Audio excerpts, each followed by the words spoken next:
Ya, selamat datang sekali lagi saya ucapkan. Selamat datang kembali di Me Talks, Let's Talk and Sharing. Pada kali ini spesial temanya menyambut Hari Kemerdekaan Indonesia. Ya, jadi karena besok bertepatan tanggal 17 Agustus 2020 yang mana Indonesia berusia 75 tahun tepat di hari esok. Oleh karena itu, kami dari PKS Muda ingin mengadakan Me Talks, Let's Talk and Sharing, dan dengan ditemani oleh pembicara yang luar biasa nantinya yang akan membicarakan obrolan-obrolan seputar peran kita sebagai pemuda zaman sekarang di masa sekarang. Dan juga diharapkan kita bisa nantinya meniru para pendahulu kita, pahlawan-pahlawan kita dalam memperjuangkan kemerdekaan meskipun caranya nggak seperti dulu kala kayak gitu. Jadi saya ucapkan selamat datang kepada teman-teman yang baru bergabung di Meet Talks pada kali ini.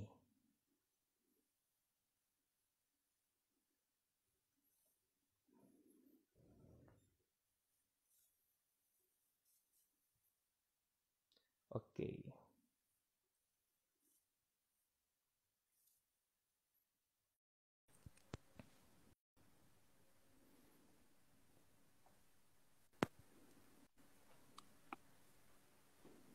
Balik nih ya. Oke. Kedengeran Bang ya? Ya, dengeran. Cuman Oke, kayaknya langsung saya aja kita mulai. Ya, nggak pas soalnya. oke. Baik, bismillahirrahmanirrahim. Assalamualaikum warahmatullahi wabarakatuh. Oh, Selamat malam semuanya. Selamat datang di Meet Talks, Let's Talk and Sharing. Dan pada kali ini, Meet Talks kali ini ditemani oleh saya, Abizar Garibaldi sebagai host. Dan juga tentunya ditemani oleh pembicara yang luar biasa yang sebentar lagi akan saya kenalkan. Ya, jadi Meet Talks pada kali ini bertemakan 75 tahun Indonesia Merdeka, Milestone for Millennials to Grow from the Crisis. Dan pembicara kali ini yaitu, nama lengkapnya adalah Ahmad Fatul Bari, Eshum MSM, dan alhamdulillah beliau sudah ada di tengah-tengah layar Instagram kita.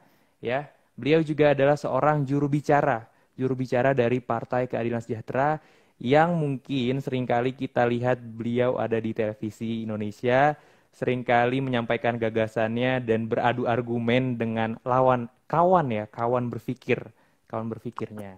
Nah, ini panggilannya Bang Ai ya teman-teman semua. Nah, Bang Ai ini juga menempuh pendidikan S1-nya di jurusan Ilmu Sejarah Fakultas Ilmu Pengetahuan Budaya Universitas Indonesia dan mengambil program S2-nya di Ilmu Manajemen Fakultas Ekonomi dan Bisnis Universitas Indonesia. Dan selain kuliah, beliau juga aktif berorganisasi. Beliau adalah mantan Ketua Umum Forum Amal dan Studi Islam FIB UI.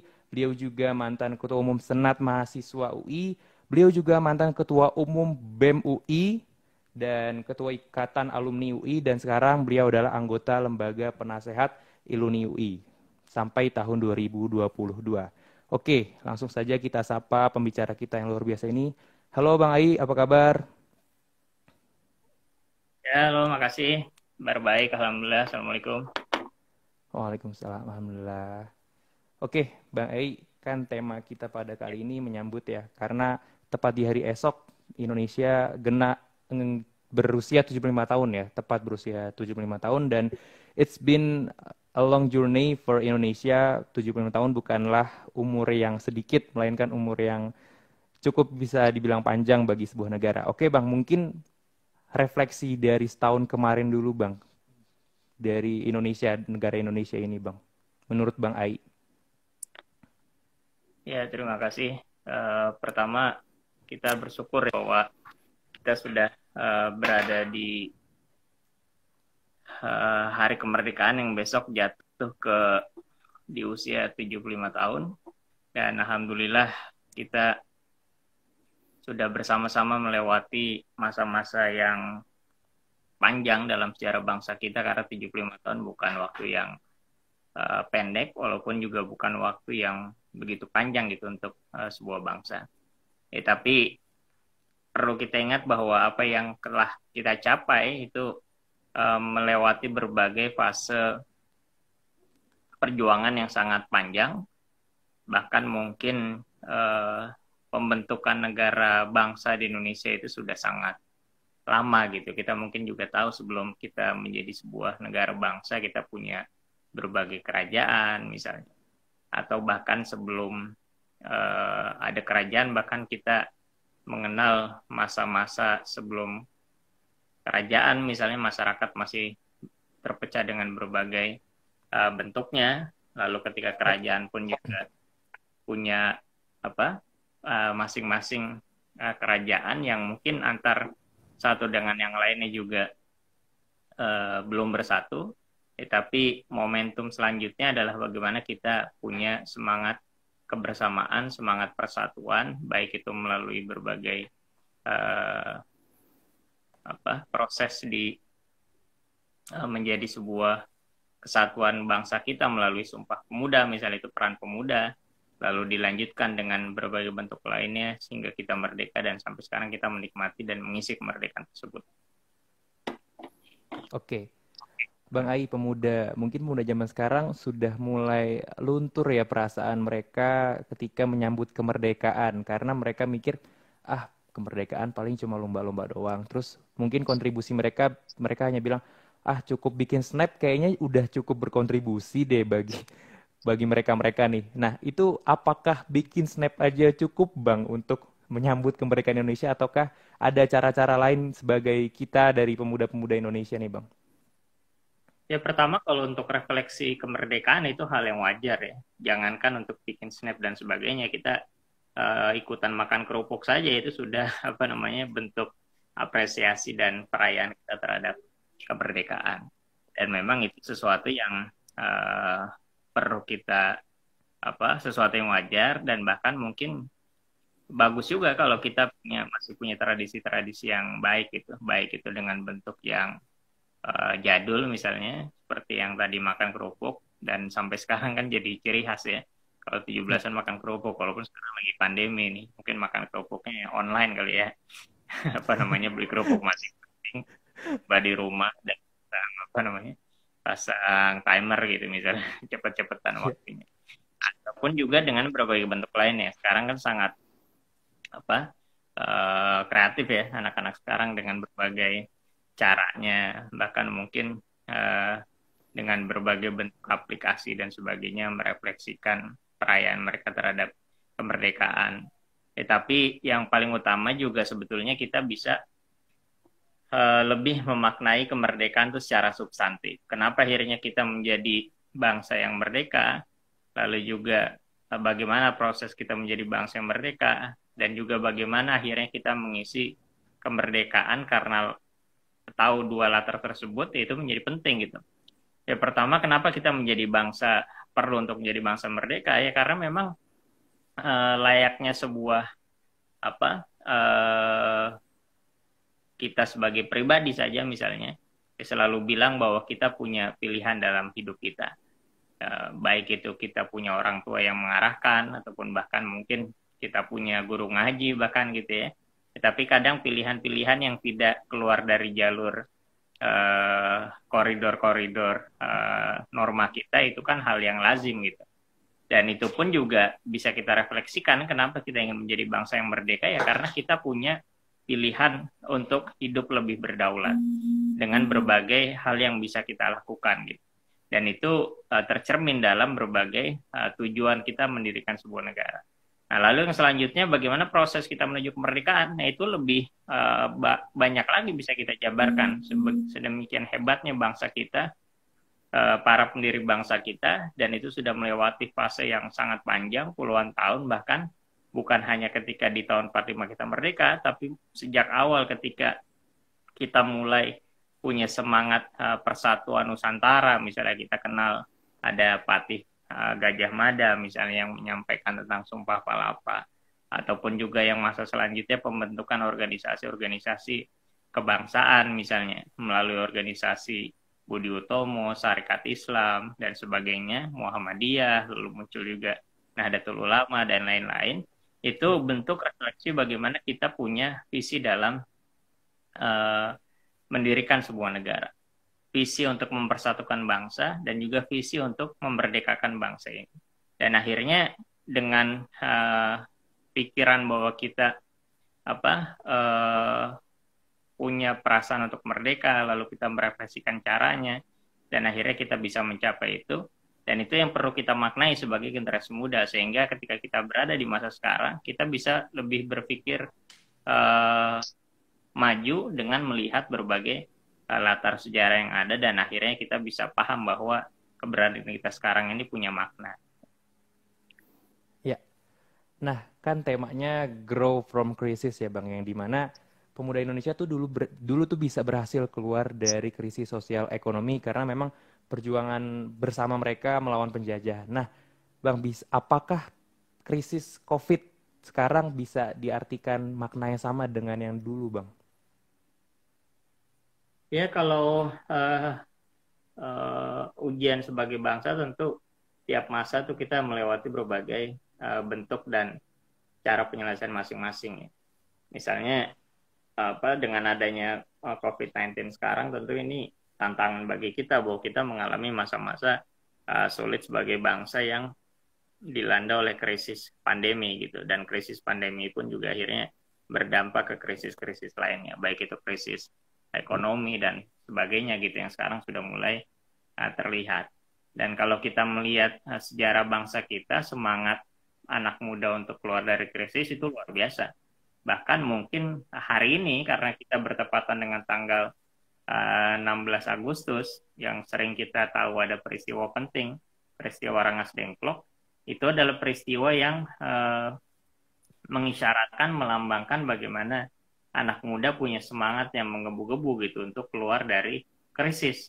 Krisis apa? Yakni krisis bagaimana kita perlu untuk menyegerakan, memproklamasikan diri sebagai negara merdeka. Yang saat itu mungkin banyak perdebatan kapan waktu kita merdeka, tapi semangat anak muda keluar dari krisis itu sangat luar biasa. Dan itu bisa kita jadikan refleksi buat kita hari ini gitu. Dan kita hari ini memang dilanda pandemi, dan bagaimana kita keluar dari krisis pandemi itu, yang paling utama kan kita menyelamatkan diri kita, menyelamatkan keluarga kita, dan juga memberikan keselamatan bagi orang lain. Makanya kenapa pemerintah misalnya, ataupun juga PKS, ataupun juga elemen masyarakat yang lainnya, yaitu untuk selalu mengkampanyekan hal-hal yang mengarahkan untuk keselamatan diri, keluarga, dan juga keselamatan orang lain dengan cara yang sederhana gitu. Misalnya kita menjaga diri kita untuk selalu memakai masker ketika berada di luar misalnya, ataupun juga selalu mencuci tangan dan sebagainya. Ini hal yang sederhana mungkin dalam pandangan kita, tapi dalam krisis pandemi itu salah satu cara yang paling utama untuk mencegah kita tertular atau menularkan orang lain gitu.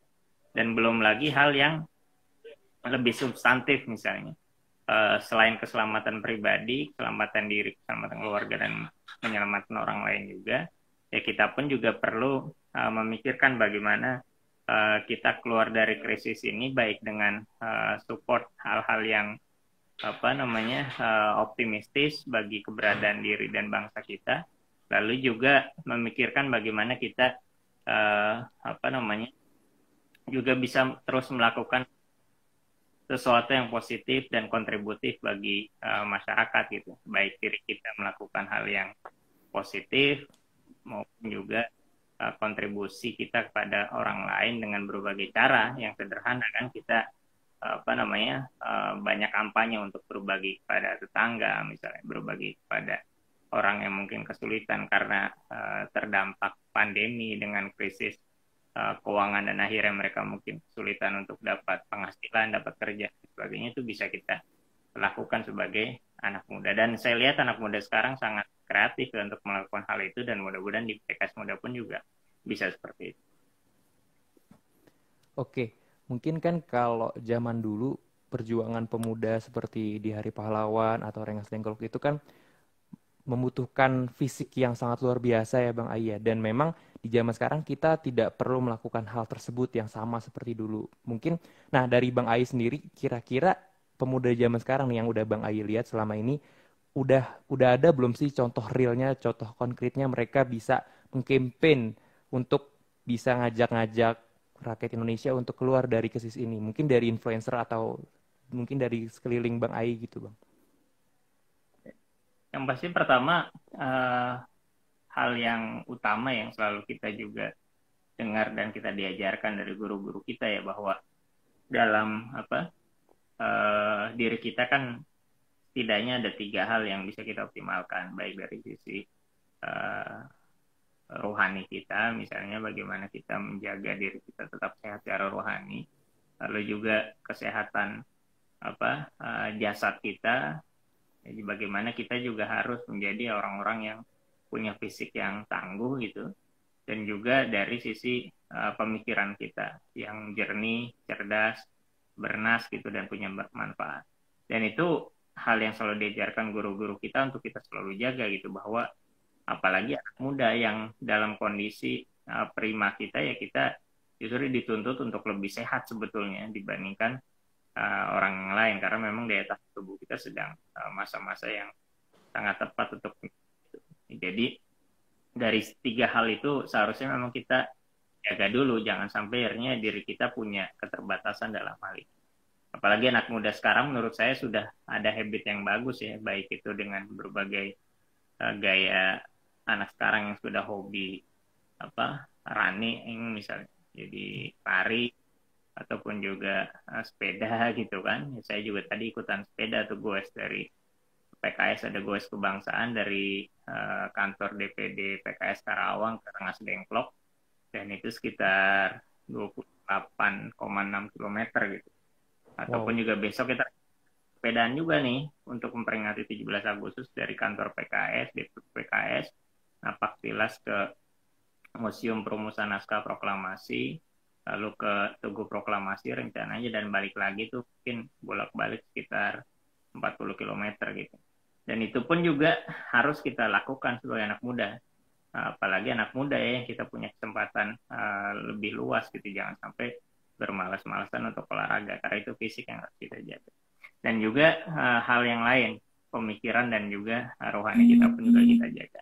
Nah, untuk itu makanya dengan hal itu kita bangun kontribusi kita dengan lebih baik itu, bagaimana kita mengarahkan potensi kita tuh dengan sebaik mungkin gitu. Karena memang potensi-potensi itu yang seharusnya kita optimalkan sebagai seorang anak muda gitu, masih punya kesempatan banyak untuk mengoptimalkan segala potensi yang kita miliki.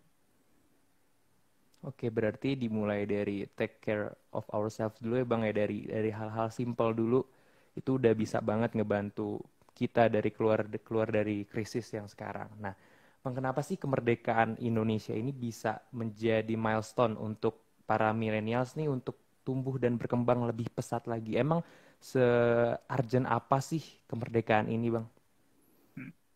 Yang pasti pertama yang jangan pernah kita lupa bahwa setiap perubahan besar dalam bangsa kita itu dilakukan dan diinisiasi oleh anak muda sebagai pionir-pionirnya gitu.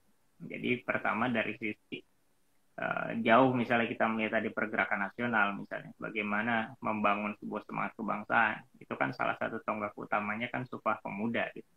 Dan memang itu anak-anak muda, usia yang sangat muda, mereka dari berbagai wilayah yang ada di Indonesia. Dan akhirnya dengan semangat Sumpah Pemuda itu, masyarakat Indonesia saat itu ya begitu luar biasa terinspirasi gitu, bahwa kita adalah sebagai satu kesatuan bangsa. Lalu proklamasi pun juga seperti yang tadi saya sampaikan. Belum lagi proses-proses selanjutnya, misalnya perubahan besar ketika dari Orde Lama ke Orde Baru, dari Orde Baru ke Orde Reformasi. Dan itu selalu diinisiasi oleh anak-anak muda gitu. Jadi hal seperti itu seharusnya kita pikirkan, bahwa mereka saat itu, bahkan mungkin di tahun 55 ketika ada konferensi Asia Afrika, mahasiswa Indonesia pun juga berpikir untuk memerdekakan bangsa-bangsa Asia Afrika lewat forum konferensi mahasiswa Asia Afrika. Jadi anak-anak muda saat itu usia pelajar, usia mahasiswa, itu dalam benak pikiran mereka adalah berpikir untuk memerdekakan bangsa yang sangat besar ini. Negara yang dari ujung barat sampai ujung timur ini yang begitu luasnya. Dan itu yang ada dalam pikiran visi mereka. Bahkan mungkin ketika ada semangat membebaskan bangsa-bangsa Asia Afrika, karena kita adalah salah satu negara yang merdeka pertama setelah Perang Dunia Kedua usai, ya visi mereka bukan lagi memerdekakan bangsa Indonesia karena kita udah merdeka, tapi memerdekakan seluruh bangsa-bangsa yang ada di Asia Afrika yang masih terjajah. Dan itu hal yang seharusnya ada dalam benak visi anak muda kita sekarang. Ketika dulu mereka berpikir untuk punya visi untuk memikirkan kemerdekaan bangsa, bahkan mereka punya visi untuk memikirkan kemerdekaan bangsa-bangsa Asia Afrika, ya maka kita pikirkan sekarang, kita renungkan, kita refleksikan diri kita, apa yang ada dalam benak pikiran kita hari ini, gitu. Apakah sekedar memerdekakan hari-hari kita dengan leha-leha, misalnya santai-santai, ataupun juga dengan main sebagai bentuk game yang lainnya, walaupun itu sah-sah saja gitu, karena itu hiburan. Tapi yang ada dalam kita, dalam visi besar kita tuh harus ada. Karena dulu mereka dalam usia yang sangat muda, usia pelajar, usia mahasiswa, itu mikir untuk memerdekakan bangsa Indonesia, bahkan memerdekakan bangsa-bangsa Asia Afrika. Nah, kalau pikiran kita sekarang sangat jauh dari apa yang mereka pikirkan saat itu, ya maka jauh sekali kita tertinggal gitu. Padahal otak kita otak yang sama, bahkan makan kita pun juga kebanyakan makannya sama, makan nasi juga gitu kan. Kecuali mungkin kita makannya udah beda gitu misalnya, mungkin bisa. Tapi setelah masih makan nasi, usianya sama, tinggalnya juga di Indonesia, minum dari dari air tanah yang sama, menghirup udara dari udara yang sama di negeri kita ini, maka bukan satu yang menjadi alasan buat kita untuk tidak berpikir sebesar pikiran mereka. Ya, bener banget. Kalau kita lihat dari puluhan tahun yang lalu, memang pemuda ini seringkali jadi pionir sebuah movement yang besar, Bang ya. Nah, mungkin kalau misal kita tarik mundur 10 tahun deh, 10 tahun yang lalu, menurut Bang Ai, udah ada belum sih gerakan besar atau perubahan besar yang memang dilakuin oleh para pemuda kita gitu, Bang, dalam mungkin 10 tahun terakhir gitu? Ya, setiap generasi punya cara dan bentuk perjuangannya ya. Kalau kita pakai frase perjuangan gitu, mungkin anak sekarang pakai frase perjuangan terlalu jadul mungkin ya kesannya gitu kan. Sekarang kata-katanya kontributif gitu misalnya, atau kolaboratif misalnya, collab gitu, kontribut dan sebagainya. Dan menurut saya sih bukan hanya 10 tahun terakhir ya, bahkan ketika kalau 10 tahun terakhir kita mungkin bisa hitung bahwa perkembangan era digital yang sangat pesat ya.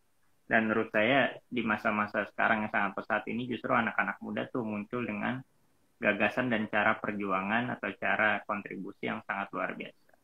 Ya, saya ambil contoh misalnya ada adik kelas saya yang di UI misalnya, Al-Fatih Timur misalnya, yang membuat kitabisa.com, yang orang dulu berpikir untuk melakukan donasi itu harus ke yayasan, harus ke lembaga zakat, harus ke masjid misalnya, dan kebermanfaatannya juga tidak terlalu luas gitu yang seperti yang sekarang kita pikirkan gitu. Tapi ternyata beliau salah satu orang yang bisa membuka ruang kontribusi masyarakat Indonesia sedemikian besar gitu.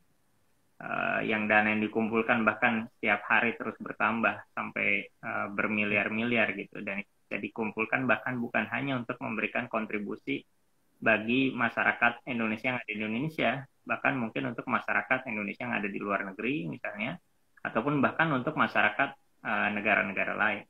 Dan itu menurut saya salah satu contoh ya bagaimana kontribusi anak-anak muda sekarang di era yang mungkin berbeda dengan sebelumnya itu bahkan bukan hanya dilihat sebagai bentuk kontribusi saja, tapi kontribusi yang mungkin sudah melampaui zaman dan juga cara yang luar biasa kontributif, dan mungkin sebelumnya belum ada di benak mereka gitu.